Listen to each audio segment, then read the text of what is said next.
Hi. Hello, hi. I just wanted to show a quick change motorcycle windshield that I have set up on my Kawasaki KZ650. The same would work for pretty much any other universal Japanese motorcycle. This is a Viper Cafe fairing as sold by MGO now. I've modified the brackets on this, and I also have a National F15 naked bike touring fairing basically. And I can switch between them relatively quickly, so I wanted to show how I set that up.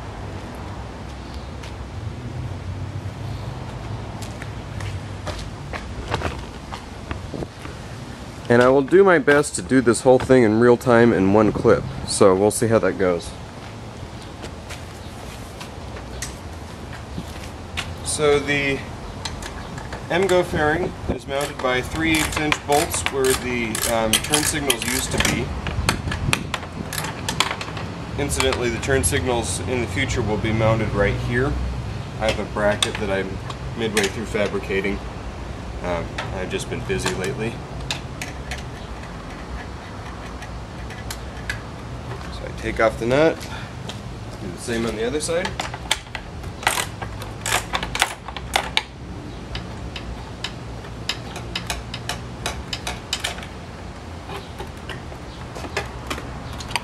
And now that is off. You can see how I set up the brackets. You need to make sure this curve matches the fairing or it will crack eventually. Looks like I've got some leftover wax there. I would also suggest, if you have one of these fairings, something that I need to do is to glue a piece of vinyl or leather here coming backwards an inch or two so that reflected glare from the headlight can't bounce back inside your fairing. I've been meaning to do that for a while and just haven't got to it.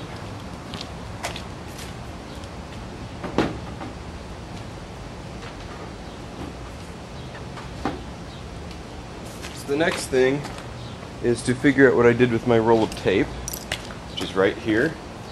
And because of where I have my fairing mounted, a little bit of that glare will actually catch the edge of the windshield. Now when I had a different helmet, tilting the windshield back a little was the ideal wind, and you'd be surprised how much a little bit of wind will change. A slight change in helmet will change where the right place for your windshield is. So I put a couple strips of these tape here. I only use this touring windshield when I'm on a trip, so I'm much more interested in utility than looks. Maybe you want to do that snazzier. That's good enough for me for the purposes of this video. If I was leaving it on more than just a day or two, I would probably pay more attention to that. So now I've got a little bit of tape here just to keep glare out of my face.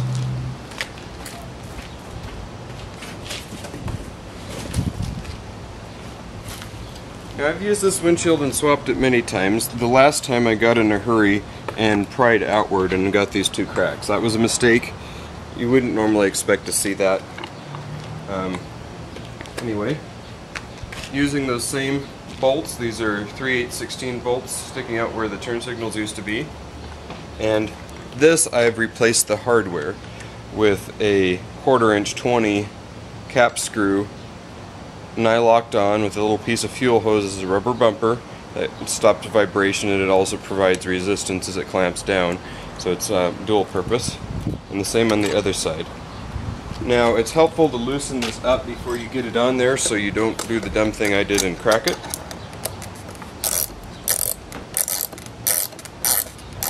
But I believe I already left it plenty loose, so we'll see.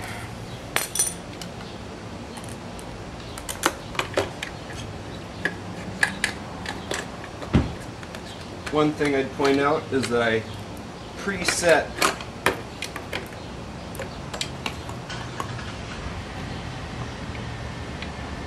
Okay, I do need to widen that more. Oh, wait, no, that sounds good. That I preset and locked these settings in so I can change this quickly without losing my adjustment. And I am going to loosen up this one a little more.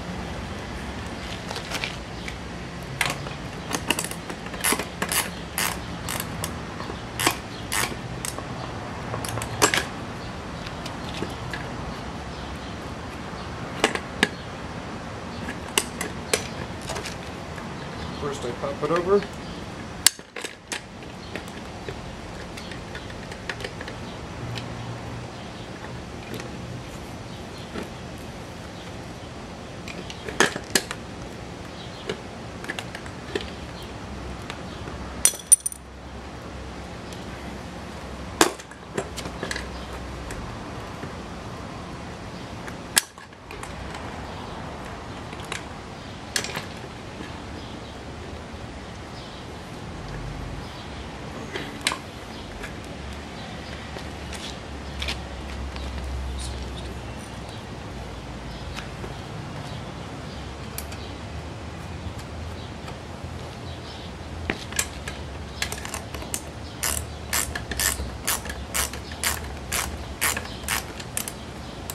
Myself lots of room, which I'll have to take back later.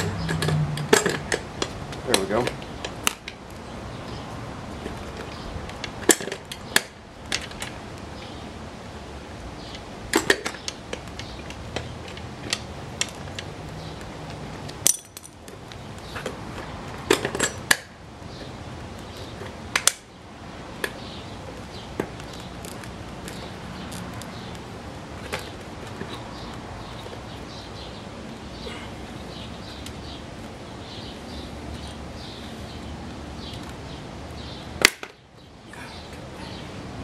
Go.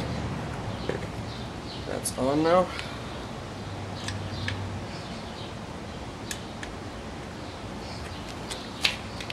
And I set my wrench.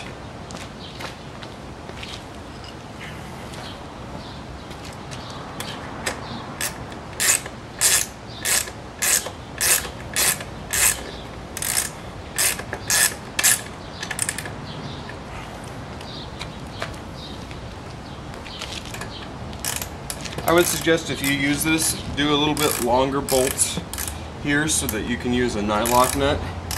That was my original plan and I just misjudged the bolt length, and so I'm just using standard nuts, and I generally put a drip of blue Loctite just to be on the safe side. Okay, so that's on there. As I said before, I put marker marks here, and originally I had it tilted back about 1.5 inches more at the top edge for my other helmet. Just changing helmets changed where the flutter zone was, and so now I have it at its vertical most position. Now it's just a matter of tightening this inside nut until the clamps that hang over the ears here are holding this snug.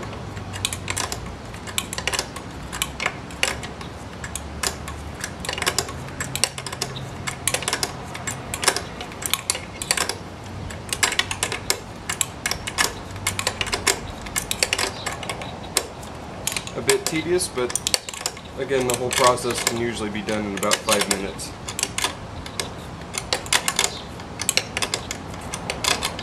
And I'm also using nylock nuts here, so it does not have to be tight to prevent the nut from vibrating off or losing its position. Speaking of vibrating off, I hate this. I will have to add an O-ring to that to keep it from rattling loose.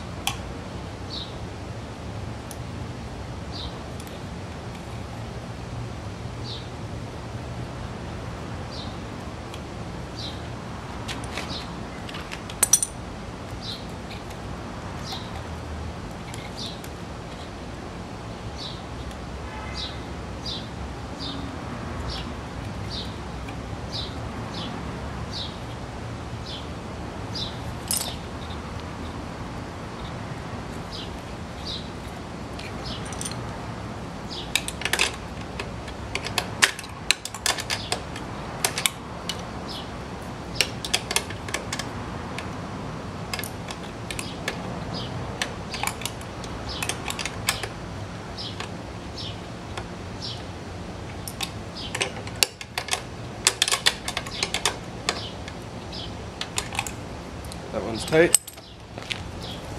And on the other side, this side's easier to get at, I believe. Maybe it was harder. One of them was more of a nuisance anyway. Going the wrong way. Genius.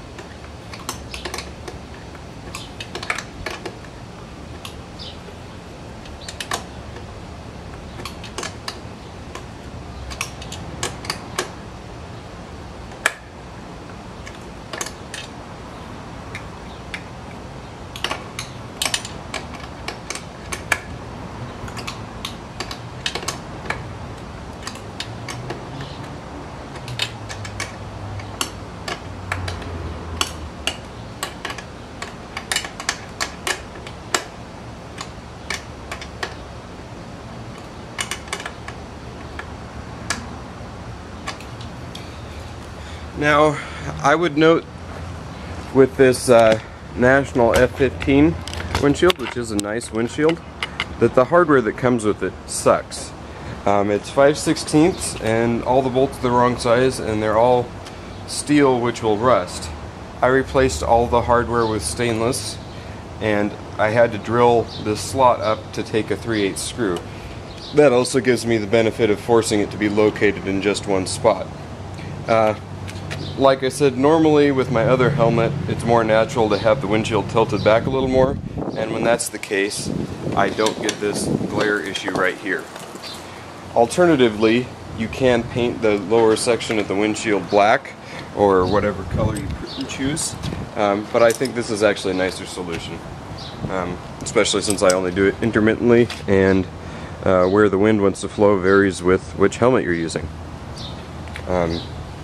So this is set to completely push it over my head, whereas with the other helmet I got the least wind noise with it kind of hitting me at about the eyebrow level. So anyway, that's it.